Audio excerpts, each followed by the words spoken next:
실시간 재난안전 정보 안내방송 재난안전 119 안전토크 시간을 오늘은 조금 앞당겨서 진행을 해보도록 하겠습니다. 오늘은 이강덕 포항시장님 모시고 함께 얘기를 나눠볼 텐데요. 시장님 먼 길 오셨습니다. 수고 많으셨어요. 네, 안녕하세요. 네, 어서 오십시오.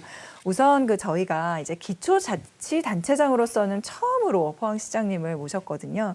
그래서 요즘 이제 먼저 시에서 운영하고 있는 그런 중점 정책이나 또는 특별히 재난안전에 대해서 지금 어떻게 접근을 하고 계신지부터 소개를 좀 해주실까요? 예, 저희 포항시를 비롯해서 요즘 지방자치단체 중에서 비수도권은 전부 수도권 집중과 지방소멸 이 부분을 굉장히 걱정을 하면서 이것은 그렇죠. 국가적인 위기다 이렇게 생각을 하고 있거든요. 네. 그에 따라서 이제 저희 포항 같은 경우에는 그 국가적 위기에 어떻게 대응을 하고 또 동해안의 거점 도시로서 어떻게 지속 가능성을 확보를 할 것인가 이런 부분에 굉장히 고민이 많습니다.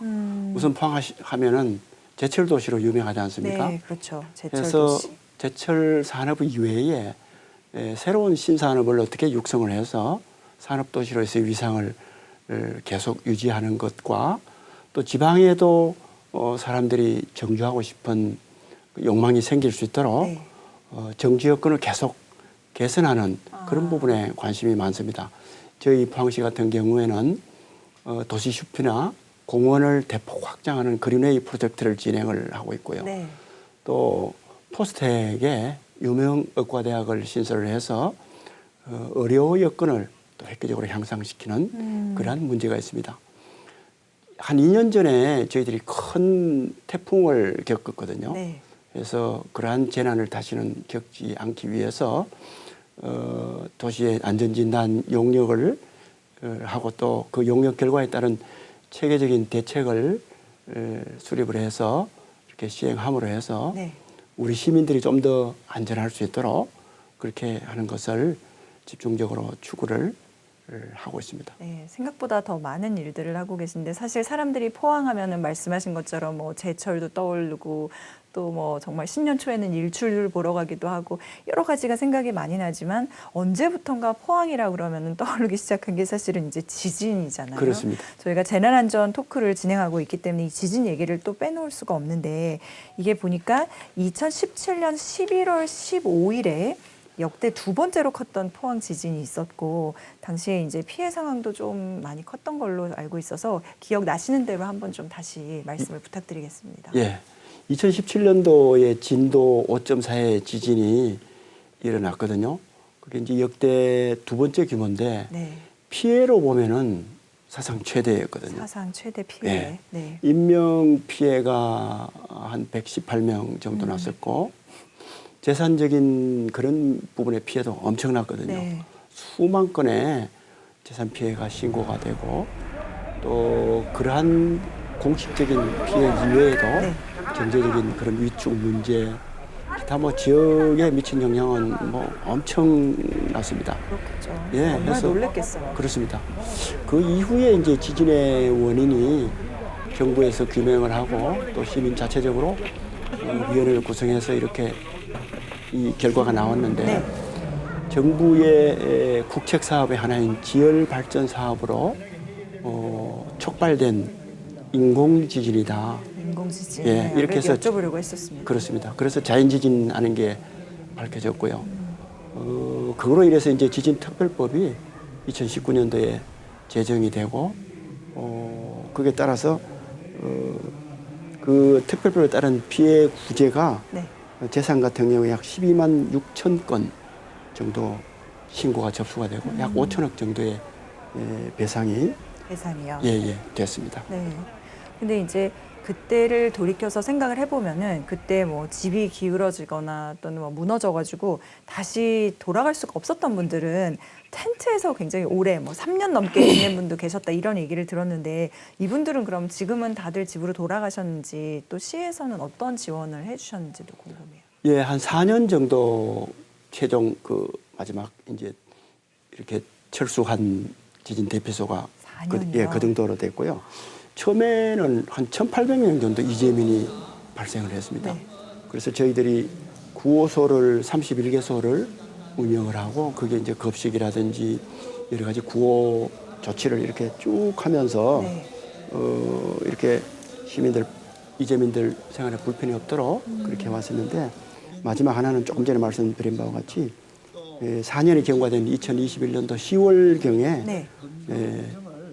보금자리로 돌아갔습니다. 그동안에 저희들이 이재민들 주거 안정을 위해서 뭐 컨테이너 하우스를 긴급히 대비를 해서 그게 대피할 수 있도록 그렇게 한다든지 또 궁극적으로는 임대주택이나 이런 전세 임대 그렇죠. 이런 부분을 할 수 있도록 그 보전금을 지원한다든지 월 임대료 등을 지원한다든지 또 이사비 비용 지원이라든지 이런 부분을 저희 시와 국토부 또 행안부 같은 중앙정부와 함께 네. 협의를 해서 주거 안정에 문제가 생기지 않도록 그렇게 대처를 해왔습니다. 네. 아까 이제 이 포항 지진이 단순히 자연 지진이 아니고 인위적인 힘에 의해서 촉발이 된 인공 지진이다 이 얘기를 해주셨는데 사실 그 이후에 이제 법원에서 국가의 책임이나 또는 뭐 피해자들에게 배상해주라 이런 판결이 나오면서 당연히 후속 소송이 본물처럼 이어졌을 거 아니에요? 지금 상황이 어떤가요? 예, 그 특별법에 의해서 재산적 피해는 그 2019년 이후에 이렇게 거의 배상이 됐습니다. 네. 그러나 이제 저희들 피해 주민들이 희망을 했던 정신적 피해, 엄청난 트라우마에 휩쓸리고 그렇죠. 이런 부분이 있었거든요. 그런 부분은 전혀 반영이 되지 않았기 때문에 주민들이 소송을 제기를 했거든요. 그래서 작년 연말경에 대구지법 포항 지원으로부터 손해배상 책임이 정부에 있다 해서 판결 인과관계가 인정이 돼서 판결이 났고요. 그에 따라서 대부분의 시민들이 다 소송 피해자였기 때문에 당사자였기 때문에 소송을 제기를 할 필요성이 있었거든요. 네. 그래서 그 부분에 대해서 시민들이 거의 그 이후에 소송을 대부분 제기를 해가지고 거의 뭐 90%가 넘는 거의 한 96%에 해당하는 주민들이 지금 소송을 거의 완료를 해놓고 있습니다. 네. 이제 그러나 이제 정부에서 항소를 하고 네. 또 피해 주민도 피해 액수가 좀 부당하다고 이렇게 항소를 해서 지금 항소심의 준비 중에 있거든요. 아, 뭐 결국은 이 재판 결과가 나오기까지는 시간이 좀 더 필요할 것 같습니다. 그렇네요. 저희가 조사해 본 바로는 이제 50만 명이 넘는 정말 엄청난 규모의 소송이 진행되고 있다. 이렇게 저희가 알게 되었는데 그러면 시 당국에서는 이 주민들의 소송에 대해서 뭐 어떤 대응이라든지 지원을 해주시는 게 있나요? 예. 처음에 대부분의 50만 명 시민들이 한꺼번에 소송을 한다는 게 그것도 정부를 상대로 굉장히 좀 불합리한 측면이 있다 해서 저희들이 정부에다가 이것을 법을 개정하거나 정부에서 특별한 조치를 해서 일괄적으로 피해를 보상할 수 있는 그런 방안을 강구해달라고 정부에 요청을 해드렸습니다. 네. 그러나 정부에서는 결국 소송에 따라서 그렇게 할 수밖에 없다. 그렇게 이제 해서 저희 시민들이 시민 안내센터를 개소를 하고 특히 읍면동별로 전부 이제 이 운영을 하면서 시민들에 대한 설명, 어떻게 소송이 진행되니까 어떻게 하라는든지 또는 무료 법률 상담이라든지 이런 부분 등을 집중적으로 홍보하고 안내하고 해서 시민 불편이 없도록 그렇게 해왔습니다. 특히 사회적 약자들은 예를 들어서 뭐 중증 장애인이라든지 그렇죠. 뭐 요양원에 계시는 분들은 이런 분들 어렵지 않습니까? 그런 부분에 대해서는 특별 지원을 해서 거의 지금은 희망하는 주민들은 다 할 수 있도록 그렇게 했습니다. 앞으로 이제 조금 이 소멸시효는 3월 20일이 지나갔기 때문에 총선이 끝나면은 지역의 정치권이 함께 협력을 해서 정부와 2차적인 그 협의를 하고 거기에 따라서 일괄적으로 할 수 있는 방안이 또 있는지 네. 이런 부분 계속적으로 강구해 볼 생각입니다. 그렇게 말씀을 해주시니까 정말 포항 시민들은 굉장히 든든함을 느낄 것 같다라는 생각이 듭니다. 아까 이제 말씀해 주셨을 때 지진뿐만이 아니라 태풍 얘기를 앞에 해주셨거든요. 이게 2022년도에 태풍 흰남노. 근데 그때 그 아파트 지하주차장 침수 이제 사건이 있었고 7명이라는 목숨이 희생되는 그런 안타까운 일이 있었는데 현재 이 사고는 원인이나 정확한 그런 규모 이런 게 다 파악이 된 상태인가요? 예, 그때 참 많은 인명이 희생이 돼서 시장으로 굉장히 안타깝게 그렇죠. 생각을 가까이서 하고 보시면. 다시는 이제 그런 일이 없도록 저희들이 최선을 다하고 있습니다.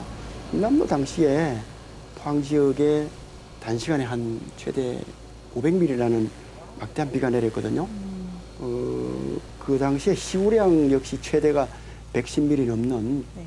전례가 없는 그런 폭우가 내려서 맞습니다. 전혀 없었죠. 예, 저희들이 기상청의 판단으로 보면 한 500년 빈도의 이 기준을 훨씬 상회하는 기록적인 강수량이 내렸다 이렇게 하고 있거든요.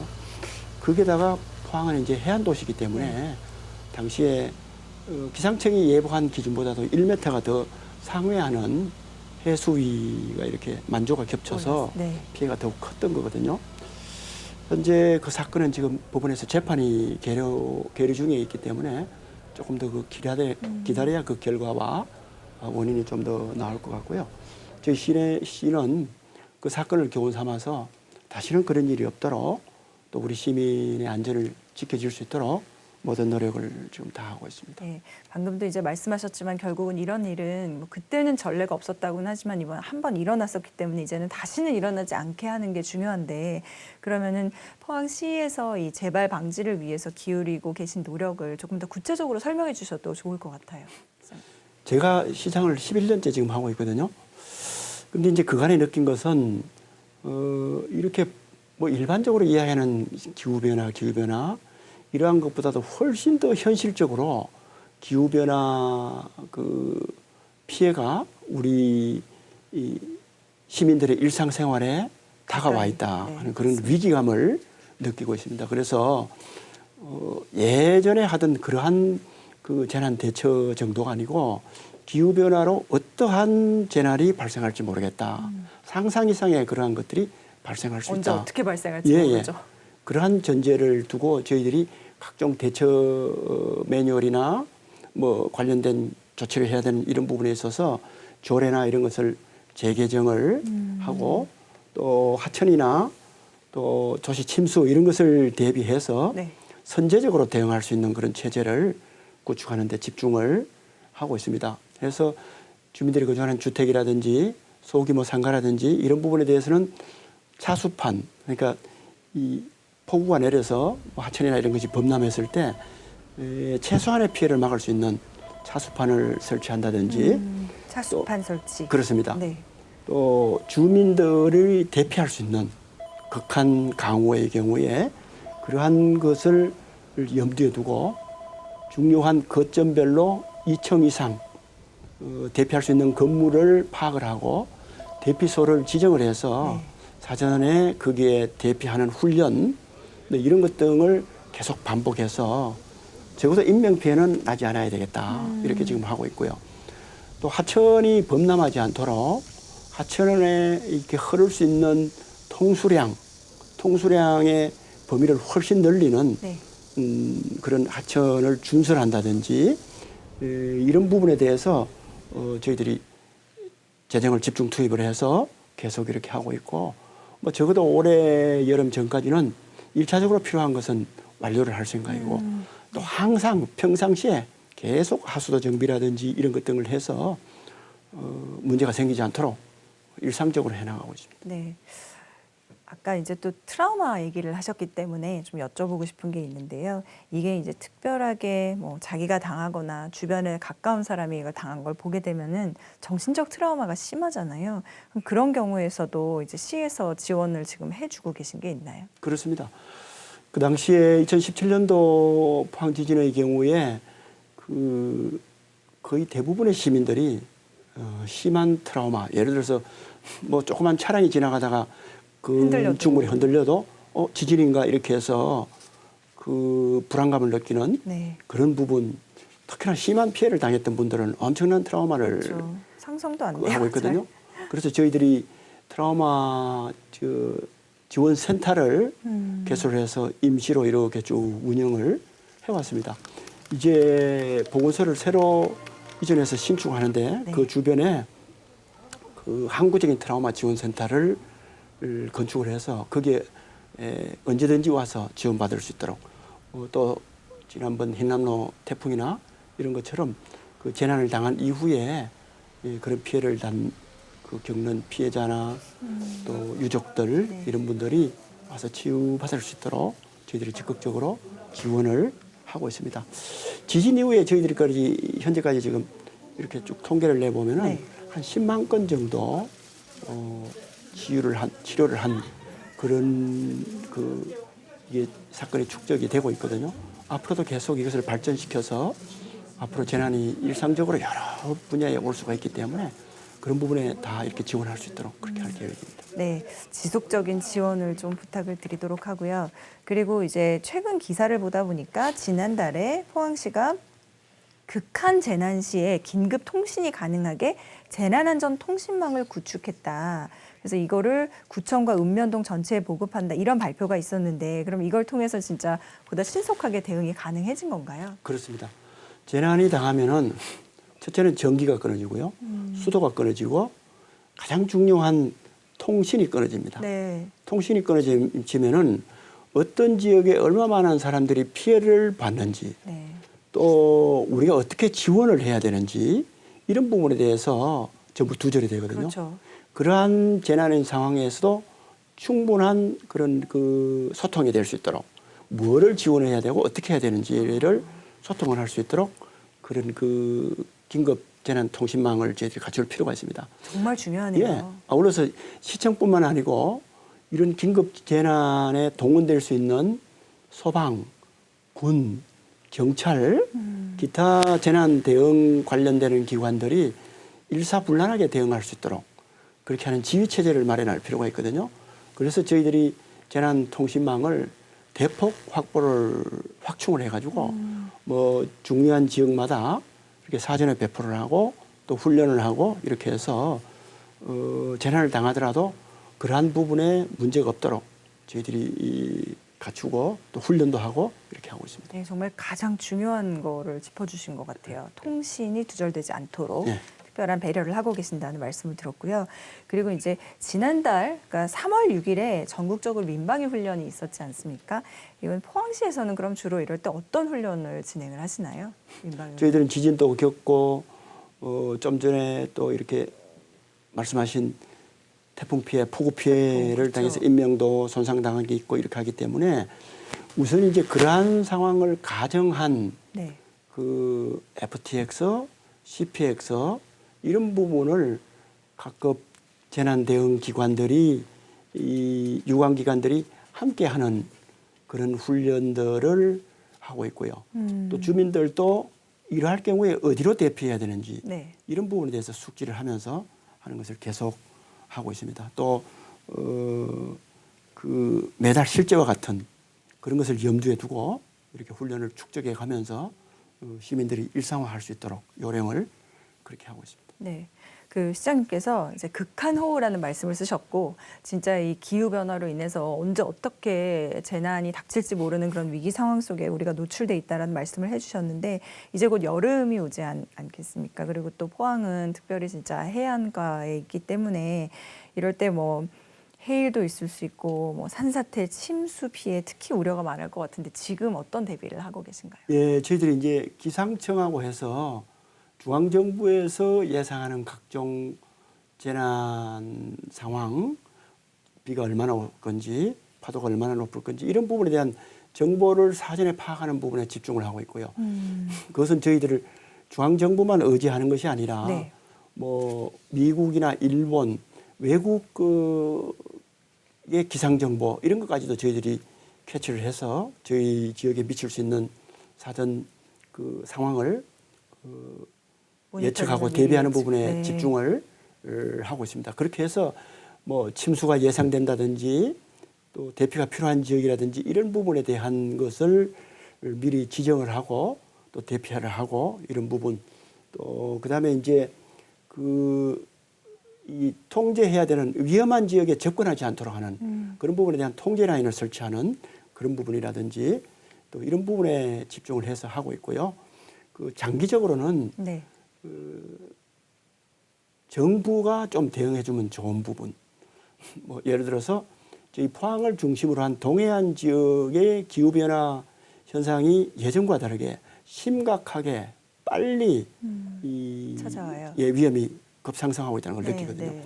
거기에 징후 요인을 빨리 파악할 수 있는 그런 어떤 그 관측소, 그다음에 그 대피 명령 이런 부분에 대해서 정부가 좀 더 현실적으로 할 수 있도록 그런 시설물을 더 설치를 한다든지 기상대 예를 들어서 그런 것을 더 늘려나간다든지 뭐 그런 부분을 집중적으로 협의를 하고 있습니다.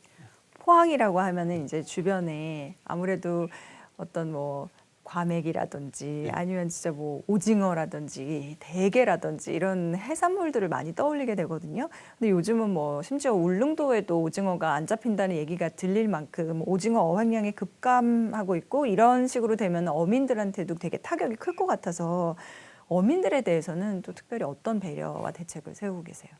오징어의 경우에 좀 전에 말씀하셨는데 뭐 일시적이지 않고 이것이 이제 일상적인가 할 정도로 굉장히 그 어획량이 급감을 했거든요. 네, 그래서 지역 경제가 지금 굉장히 타격을 그렇죠. 받고 있습니다.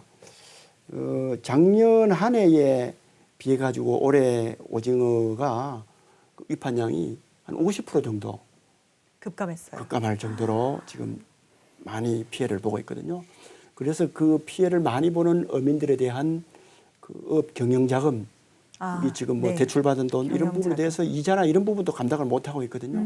그래서 이자를 일시적으로 보전해 줄 수 있는 그런 지원을 뭐 한다든지 네. 또 출하할 경우에 출하 경비를 조금 지원한다든지 이렇게 해서 어민 세세하게. 피해가 좀 줄일 수 있도록 그런 부분에 긴급 지원을 하고 있습니다. 아울러서 앞으로 이제 오징어나 이런 과거의 어종이 아니라 새로운 쪽으로 어떻게 이렇게 어업을 해야 되는 건지 또 실질적으로 이제 앞으로 잡는 어업보다도 기르는 어업이라든지 이런 부분을 늘려나가야 되거든요. 그런 부분에 대한 것을 전문 영역 기관하고 같이 해서 어떤 식으로 나아가야 되는지 저희들이 또 네. 연구를 하고 있습니다.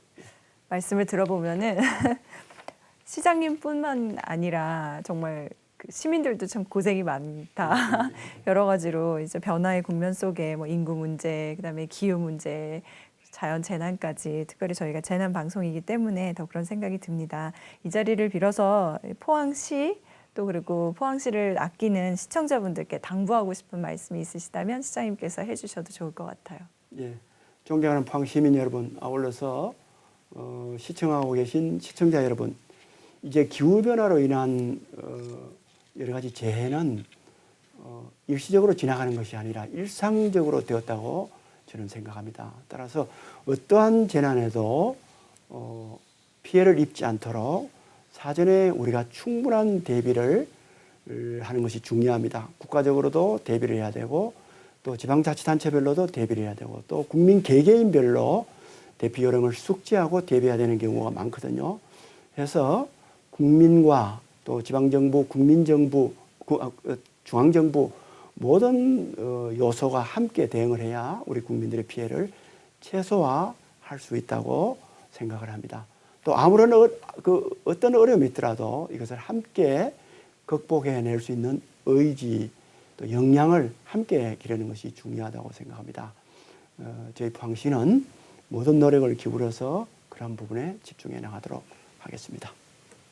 네, 시장님 오늘은 여기까지 들어보도록 하겠습니다. 귀한 시간 내주셔서 고맙습니다. 감사합니다. 네, 지금까지 이강덕 포항시장님 모시고 말씀 들어봤습니다. 오늘 나와주셔서 다시 한번 감사드립니다. 고맙습니다.